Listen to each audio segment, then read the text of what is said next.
ብሩኬ ወይ አንተ ጉድ ሰማ ማለት ነው። ዳዊት እኮ ተለያዩ። ኧረ እባክሽ ግን ለማንም ሰው እንዳትናገር። ኧረ እኔ አልናገርም።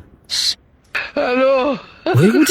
ይሄንማ እንዴት ነው የማልናገረው? ይሄንን ይደበቃል ወይ? ለናዲ ልንገራት። ወራካሎ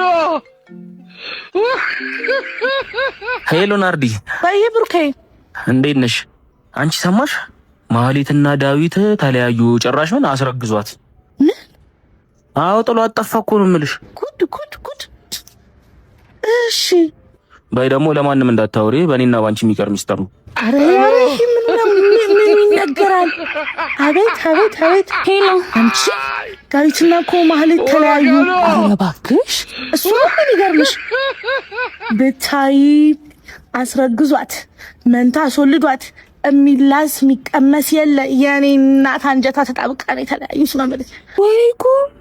ምን አይነት ሰው ነው? በስማ ሄርሚዬ፣ ለማንኛውም ግን ለማንም እንዳትናገርሽ። ለአንቺ ሆነሽብኝ ነው እንጂ የሚነገርም አይደል። ኧረ እኔ ለማንም አልናገርም። እንዴ ሙሽ ምን ተብሎ ሲጀመር ስለሰው ይወራል? በስማ በይቻው እስኪ አሌፋን ነው መድረት። ሄላ አንቺ ሰማሽ? ኧረ አልሰማሁም። ምንድን ነው? የማህሌትና የዳዊት ነው ተለያዩ እኮ።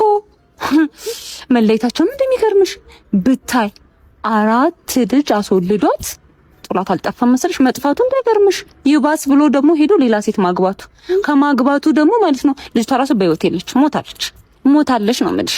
ኧረ እንደሱ አይደለም። ማንኛውም ይሄንን ወሬ ለማንም እንዳትናገሪ፣ ይልሽ ሚስጥር ነው። አቤት ወሬ